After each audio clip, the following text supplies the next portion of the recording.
I guess Mardi Gras is technically a Christian holiday, but there's not a lot of Christian things that happen at Mardi Gras. We're not going to get off on a tangent, but to me, that's not a sacrifice. Like Right. the point was that you were supposed to be sacrificing. You know, corporate stuff that I'm not involved Corporate in. stuff. Corporate stuff. Mhm. Like my clients are hard enough, okay? I don't want to have to also babysit other agents. The sellers always had no problem paying you, Correct. their listing agent.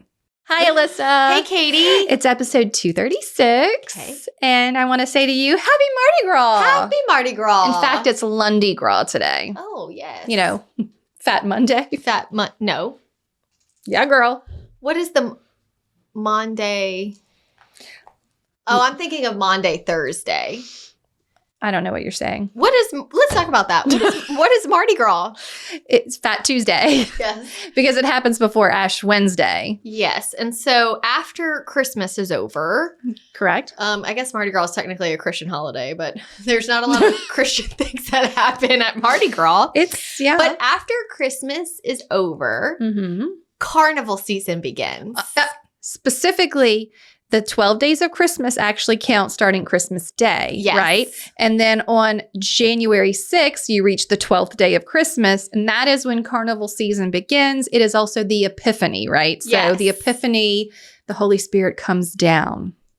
I think so. Pretty sure that's what the Epiphany is. I think that's what the Epiphany is. I believe that's what my Catholic schooling has taught me. Yeah, I was Episcopalian growing up. They don't know any of the rules. I just know that my kids are out of school again this week. For Mardi Gras. So if you live in Louisiana, South Louisiana, like down by the bayou, Mm-hmm. your kids are probably out of school this week because it's Mardi Gras. Yeah, so we put our beads on. We put our beads on. I put on my festive earrings. Yes. And we decorated the sign. And just for fun, so you know, Mardi Gras, Fat Tuesday, is a day where everybody like indulges and feasts because they're about to get their ashes on Wednesday and enter 40 days of fasting for Lent. Right. Did you ever do Lent? When I was growing up, we did not do meat on Fridays. Okay. Because that was still, and it's still, I think, I don't practice Catholicism now, so don't quote me on anything. But I think they still do no meat on Fridays. Yeah, a lot of restaurants in Baton Rouge do like fried fish Friday. Yeah, and because you can't do meat. Right, we're not going to get off on a tangent, but to me, that's not a sacrifice. Like Right. the point was that you were supposed to be sacrificing. Right, not eat fried fish instead. Right. Yeah. I know, but we just total find tangent. loopholes, you know? Anywho, so in South Louisiana, we're celebrating before we go into that period of time for Lent. 40 days of Lent. Correct. So our kids are out of school. So we're going to do a quick little episode. We sent out a email. Oh my gosh, y'all. If you are not on our email list, you need to get on it. I'm pretty sure you can just go hustlehumblypodcast.com/newsletter, but I'll put the link in the show notes. Yeah. You want to get the newsletter. Yes. I tell funny stories. This is when we ask for your feedback. And that's what we did. I sent out an email to so many of you, and we got so many responses. We got like over 100 questions asked. For a Q&A episode. So obviously we can't fit that all. No way. But in this episode, just as a fun little change of pace, we're going to answer 34. We pulled out 34 quickies. 34 quick answer questions. Yep. A few of these. So next week? Next week, we will do an episode based off of the most popular Q&As, which were all market-based and lead source-based. Yeah, so next week we'll be talking about how the market is shifting. What to do. People are asking all these questions about getting leads. Where to get your business. What do we do during this time? So we'll cover that next week. Yeah, so and then the week after, we'll do the deep dive into the rest of the questions. Yes. Well, not deep dive, but we'll answer the rest of the questions. We won't answer them quickly like we are today. Today's just fun. Some of these may even make another appearance on the long answer. Where we But elaborate for a little today, bit we're more. going to give you the quick answer. You can answer them with us. When we read them out loud, you just got to answer how fast, okay? So I'm going to read the first half, and then Katie's going to read the second half. This is like a But we lightning both round. answer. Yeah, as fast as we can. Lightning round. Lightning round. Ready? Oh, God, I think so. Hold on, let me take a sip of my water. Okay. Because, where's a timer? You want me to time us? Yeah. You want to see how long it takes us to do 34 questions? Yes. I feel like at some points, we're going to actually have to give more than an. No. It's all one word? Yes.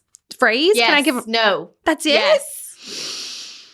Well, that's not going to take long at all. This episode's going to be like 5 minutes. Okay, how about this? How about we answer them super fast? Okay, and we can... And then once the timer goes off, you'll decide? We can decide if we want to go back and elaborate. I'm going to give you stopwatch. Are you ready? Okay, are you ready? I guess Katy, so. For their questions that they have asked. 3, 2, 1, go. Hey y'all, Alyssa's here to give us a big announcement. For years, I have talked on the podcast about the email class that I love to teach. Well, good news, it's here for the masses. Get ready for this 40-day email clean-out challenge. It's not just about cleaning out your inbox, it's about the mindset around it and how a messy inbox tends to carry over into other areas of your life. Oh, I bet it does. It does, Katy. Let's get organized together this Lenten season. Head over to hustlehumblypodcast.com/email to reserve your spot. Do you get nervous meeting new clients or going on a listing appointment? Yes. Me too. Best ways for lead gen if you're in your first 2 years? Meet people. Good job. Okay, what is one piece of leverage that gets you the most time back? Email templates. Great job. What is a typical day in the life for each of us? There is no typical day. Good. That is correct. Alissa, do you have any suggestions on investing in your first investment property? Make sure your numbers work. What kind of questions do you ask at a buyer consult? What's your budget? Great one. Okay. What do you like about your... Do you have an agent? Oh, that's a good one. What do you like about your sales meeting at your brokerage? I like that it gives value. I wish I had one. Okay. Do you guys ask for referrals? Yes. Good job. How do you keep motivation up as a new agent when it seems like nothing is happening? Mindset. Yes. Good job. I put Monday morning meeting plus that's good. podcast. Yeah. I'm 3.5 years into the business. How can I move from lead generation company to something more cost effective, but still get 50 leads a month? You don't want 50 leads a month. Good job. Your thoughts on NAR losing 2 presidents within 6 months, and what do you think this means for the future of NAR? Doesn't feel good. No, doesn't look good. Nothing bogs me down like having to coordinate a seller's mail after my buyers move in. What should I do? Stop being the mailman. Oh, good. Yeah. Alissa, how do you manage so many deals at a time while still making time for your family? I don't. I just don't make time for my family. Haha, just kidding. When new, what activities were the most successful for getting your name out? Oh, wait. Say that when new? Yes, when you're new, what activities are the most successful Social for getting media. your name out? Social media. Good. That's a good one. I put phone duty. What is one piece of advice you feel is most important to give to a new agent? Oh, I wasn't prepped for this to be fast. You have to work. Yes, working is important. You have to work. How are you talking to clients about the NAR lawsuit? I'm not. They don't care. They don't care. Does Alissa have any plans to do another flip or purchase another rental property? No. Which gives her a better return on investment? The Airbnb. Okay, we are moving on. Round 2. That was 2 minutes and 6 seconds. We are moving on to Katy's questions, and I wish I had the answers like you did. Yeah, it's hard. Just wait. It's hard, I know. How important is it to have your own systems instead of using the ones from a brokerage? Very important. Yeah, 100%. I do the mailers, reach outs via text, phone, and email. But what's something you recommend doing to stay relevant? Social media? Yes. Okay. Good. Do you have famous one-liners for reframing the picky, unrealistic buyer? If you sleep on it, you won't sleep in it. The point of a home inspection is not to make an old house new. There is no such thing as a forever home. Oh, yeah. Good news, you only need to buy one house. Good, yes. Okay. All good one-liners. Do you do gifts or things for your preferred partners? No. Sorry, y'all. What do you do with an agent when an agent doesn't respect the rules of accompanying clients for viewing properties? Report them. Yep. I am a buyer's agent at my current brokerage. As I head into my 5th year of real estate, is it in my best interest to work at a brokerage where I have the ability to work with both buyers and sellers? Yes. We'll dive into that one later. Jeez Louise. Oh my gosh. I'd like to know what works best to track your expenses and mileage. I use my IQ. I like to just use a bank account. My business account. It's easy. Yeah. How is Murphy doing? Grand. Very regal. He's a very regal pup. How to get over phone call reluctance? Oh, either make the call or don't. Like just if you don't want to it. make the call, maybe you don't have something valuable to say. What's your favorite color? Blue. Blue, me too. Wait, is yours really blue? It's probably blue or purple. It changes. Oh, okay. Outside your database referrals and past clients, is there a lead source or strategy you use to gain new leads? No. No. Is the market too saturated with real estate agents? Yes. Yeah. Do you see many agents retiring over the next few years? Yes. Yeah. When you started real estate, did you always know this was the right career for you? Yes. Yes. I did. I had my highest year in 2023 at 6.5 million. I'd like to hit 9.5 million in 2024. Would you hire an admin to help with marketing and caring for your sphere of influence, or a buyer's agent? Neither. No. Okay. No. No. What are your thoughts on the new cloud-based firms like Real Broker? No, thank you. Okay. How to find business in a dead market? Meet people. Meet people. That's it. That's it. 4 minutes and 30 seconds. And we answered 34 questions. Okay. That was good. That was very good. Okay. Which ones do you need to revisit real quick? Let's go back to number 18. How important is it to have your own systems instead of using the one from your brokerage? I am not saying that your brokerage's systems are broken or not good. A lot of times, and I will die on this hill, they're too robust. There's too much to them. There's too many options. There's too much education. There's too many features. Like, back it down to the simplest part of what you need in your business to help you keep up with your people. And that should be all you use. Do I think that you should have your own systems? Yes. What if that's not how you work? I have a story. Let's hear it. Once upon a time, Back in maybe like 2016, 2015, because I've worked for the same company. Okay. So I started in 2011 and I've never left. Right. They introduced our new system. You can set up reports and, Hooray! It's a CRM and all these things. And they did like an even kickoff contest to see like who filled it all in. Who could get the most people set up on reports for their neighborhood. So I spent hours and hours and hours and hours. And 2 years later, they got a new system. They were like, that didn't work. Well, they were like, I don't know. I guess the contract ran out and, corporate stuff that I'm not involved in. Corporate stuff.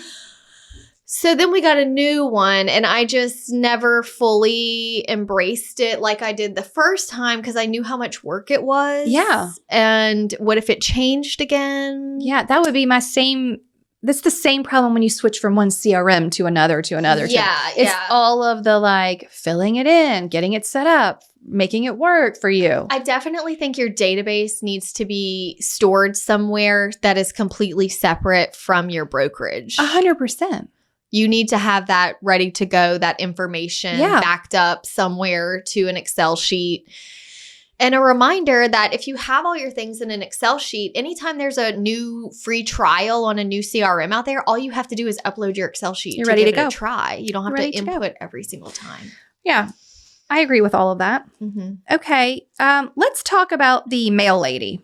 Oh, yes. Because I think there were a few questions that came up that were really in the world of client management, which I think was episode 18, but you can go, there's a client management episode, my favorite term. I absolutely will orchestrate my buyer or seller getting the mail to or from the buyer or the seller. One time, I'll be like, hey, let me get their phone number for you. Yes. Or they Put them in said, touch. they said anytime you have extra mail to just leave it on a bag on the front door and they'll come by for the next couple of weeks, every couple of days. Whatever the system is, I don't need to be calling either way every single time. Every single time a package arrives. Look, you no longer need to be the intermediary. No. Unless there's some weird reason why they don't want to talk, in which case, get your mail forwarded and move on. Yeah. That's not my job.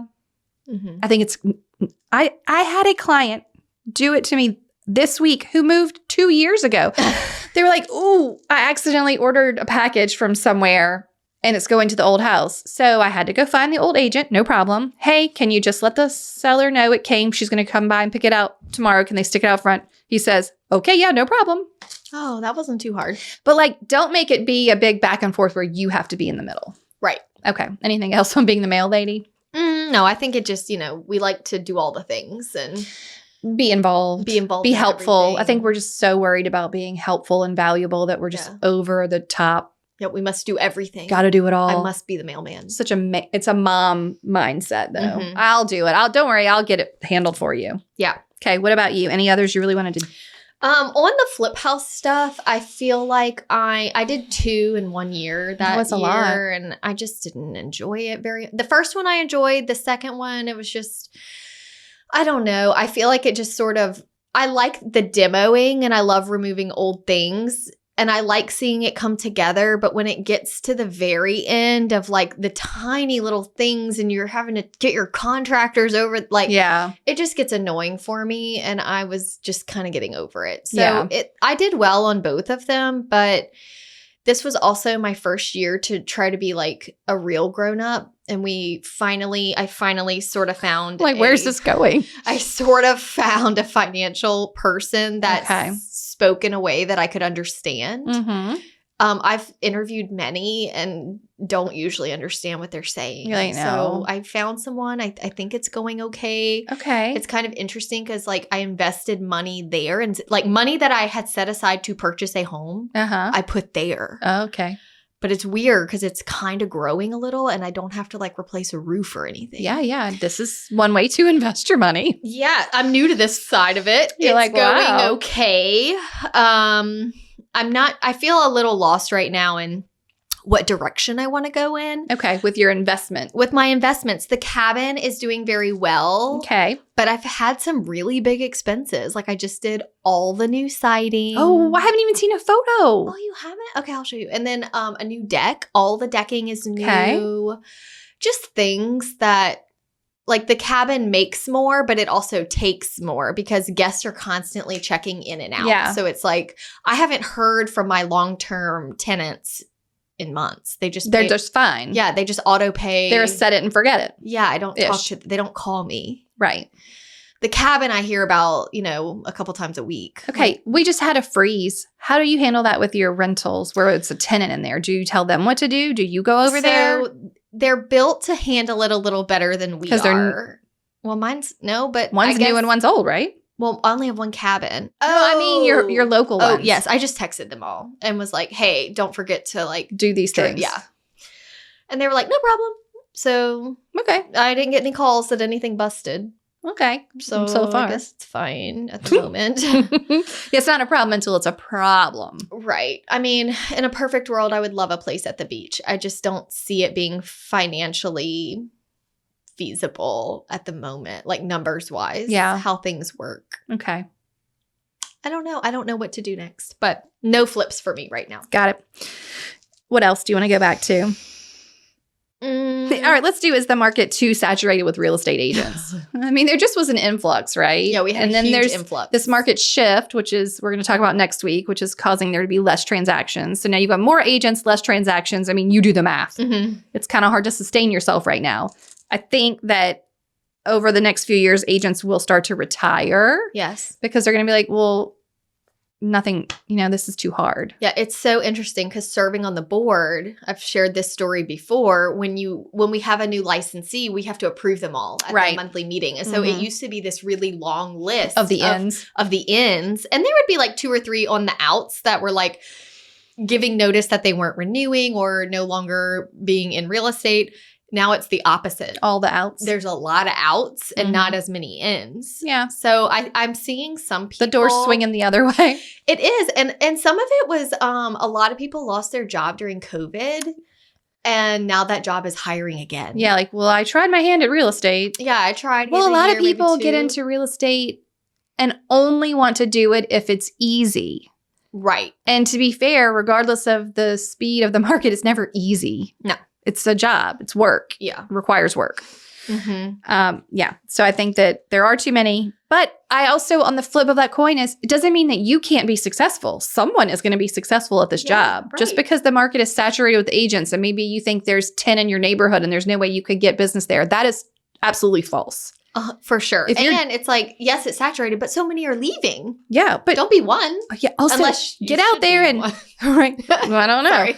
Maybe. But get out there and do a good job for your clients. Put yourself out there. Be available on social media. Answer questions for your neighbors. Be a resource. Just be there. Mm-hmm. And also be helpful to the agents around you because you never know when someone's going to leave. So in the beginning of my real estate career, I was in real estate school with like a handful of people, and I think I'm the only one left. Okay. a few of them send me business. Yeah. Like they're not in real estate anymore, but people still Oh, I ask had them. a friend who got in and promptly back out, and she sent me business. Yeah. When they leave, they do still have people go to them and say, hey, I'd like to buy or sell. And they're like, oh, I'm not anymore. But Yeah. Alissa can help you. This person is. Mm-hmm. So I'd be sure to put that out there. Hey, agents, I'm always willing to take referrals. Yeah. Or maybe the retiring agents want to keep their license and you do referrals and they still get like a small check and don't have to work. Yeah. Hey, are you new here? Make sure you head back to episodes 1 through 3 to hear the foundation and the heart of Hustle Humbly podcast. Hearing these first 3 episodes will help you to get to know us more and will better frame any other episodes you choose to listen to.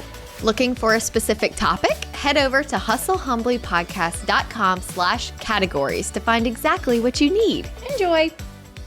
Revisiting what is one piece of advice you feel is important to give to a new agent. And we said, you have to work. But Good. really, I wanted to revisit that because you may even want to do a time audit and say, what did I do today that is going to generate future business? Did I go meet any new people? Did I host an open house? What did I do to put myself out there? Because real estate can be very deceiving. Mm-hmm. You think you're working. Yeah.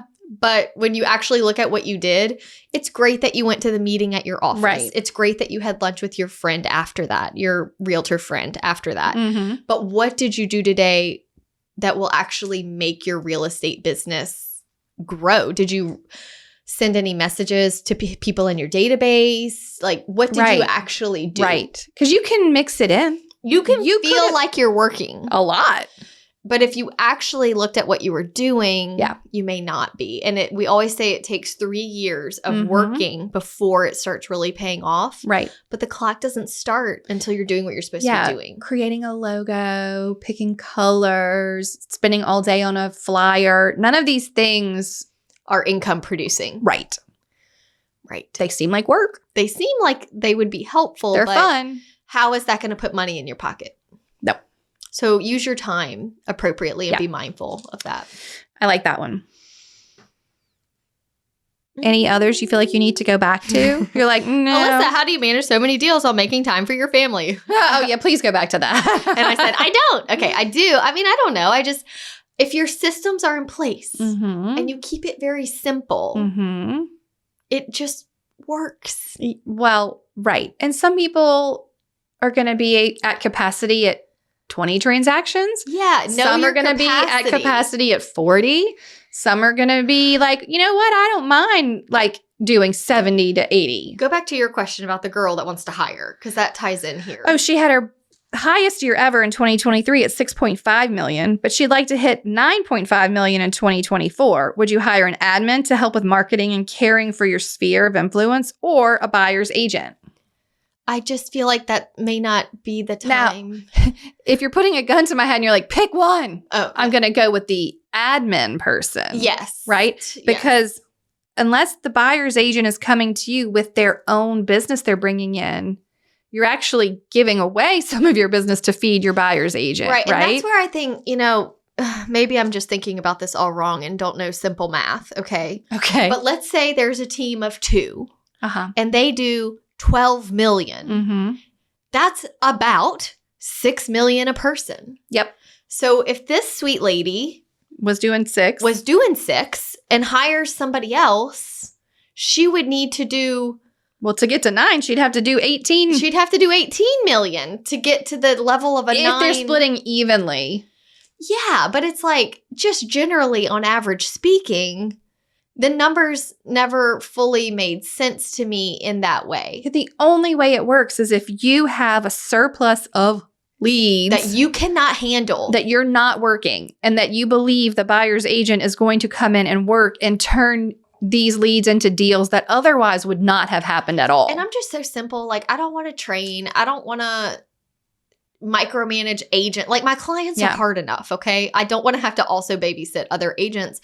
I don't mind if I get a random sign call or something like that, forwarding it to a new agent in my office and being like, hey, work this. And if it closes, just send me a little 20%, maybe even 15%. Something small. Yeah. I don't mind doing that. I just don't feel like it's necessary to hire. Well, it's a different kind of pressure. If you take on a buyer's agent, did you guarantee them some amount of business or promise, even if you didn't guarantee it, and now you feel bad if you don't? Like, what if the market slows and you're like, well, I got to feed myself first. It's my business. Yes. So what are they going to do? And I just remember back in my coffee date days, this girl coming, and she was young and she was so sweet. And I just feel like she could be good. But she started her real estate business by joining a team where they promised her leave X amount of, I don't know really how they said it, but the closings just weren't happening. And she said, I'm following their systems. I'm calling these people until they're like hanging up on me and blocking me. Like, no, I know. I'm like, well, that's a problem. She's like, I'm doing this thing where I am like following up with these leads that are coming in, so many a day, but it's not going well.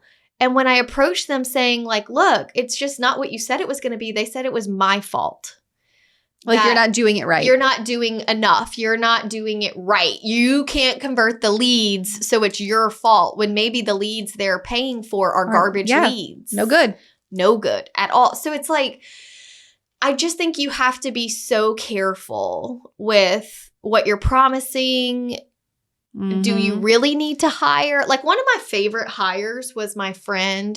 We were just like in a Bible study together, and she was like, yeah, I'm, a stay-at-home mom and just looking for something maybe like 5 to 10 hours a week I could do from home. She's not a realtor. Okay. And I just approached her after and said, hey, would you want to just do some of this random admin type stuff? Like, she never met with my clients. And even when I had Whitney for 4 years as my assistant, she was not my buyer's agent. Right. I met with my buyers. I met with my sellers. She met the photographer, maybe the termite guy if nobody was there. So it's like, people want to overcomplicate it so much. And maybe you just don't need all of that so quickly. Yeah. And if you are making big changes, you better be tracking your numbers. Yeah. You need to know if it is working out financially. Absolutely. Yeah. Okay. I love that. Good tips. Do you have any others you feel like I think those were the main high points that you wanted to dive back into? Okay. I love that. We wanted to keep it kind of short. Wait, we do have to revisit one. Did we go back to I'm a buyer's agent? Because it falls into what we just said. I'm a buyer's agent at my current brokerage. As I head into my 5th year in real estate, is it in my best interest to work at a brokerage where I have the ability to work with buyers and sellers? Oh, 5 years of buyers only? That's when the list, oh my gosh. That's when the listings start, because your old buyers are going to start turning, right? So where are they going? Like, her old buyers are no longer her clients. They have to go to the listing agent. Because she's saying brokerage. So I'm like, is the brokerage structure sort of like that team structure? Someone at the brokerage is obviously doing listings. Yeah. Is it the broker? But you would want your people back. Look, they had a relationship with you. Regardless of that, you cannot, what do they say? Listing is... If you're not listing, you're losing. Yes. You must take listings. And even more so as the market shifts. And by year 5, she's probably very confident in her, in her job and her value. Like, you need to give that information to sellers. I also feel like it helps with burnout. Working buyers and sellers are just, it's different, but the same. It's totally different. And so it just sort of refreshes the other. I like having a 50-50. I've been pretty 50-50, 60-40 the last several years. Yeah. I can't imagine just working one side. No, not for 5 years straight. Oh, let's get you into a change. Yeah, you need to do listings. Because and also doing listings at this point isn't fighting against industry changes. That part's going to stay the same, or here's my air quotes, better. Like the sellers aren't going to be mad. They're going to be happy to pay you. Yes. They always were. They always were. I just really would like to harp on that. The sellers always had no problem paying you. Correct. Their listing agent. They're mad about buyer agent stuff. So being a buyer's agent right now would make me very nervous. Yeah, especially if that's all I did. Got to get in there. Okay. That was good. I'm good. Now, do you want to tell her you're laughing?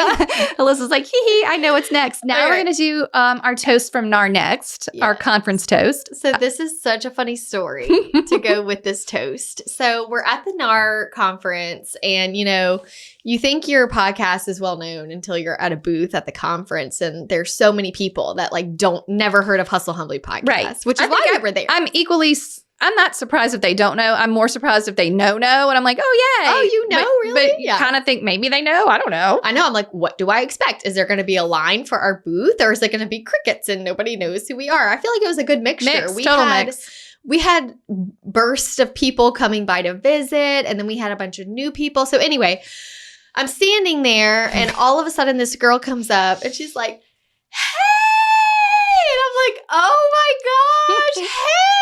I'm just responding in the same manner. You're giving her back what she's putting out. Yeah, I needed it in that moment. It was nice to have a pick-me-up. Someone excited about the podcast. There was a photo of you hugging. I have a photo of us. We'll have to put that on social media.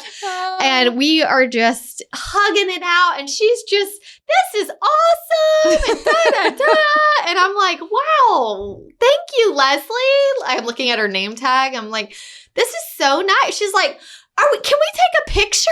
I'm like, yes, everybody was taking a picture because we had a photo spot. Yeah, right. So I said, sure, Katy, come on, take a picture. This is Leslie.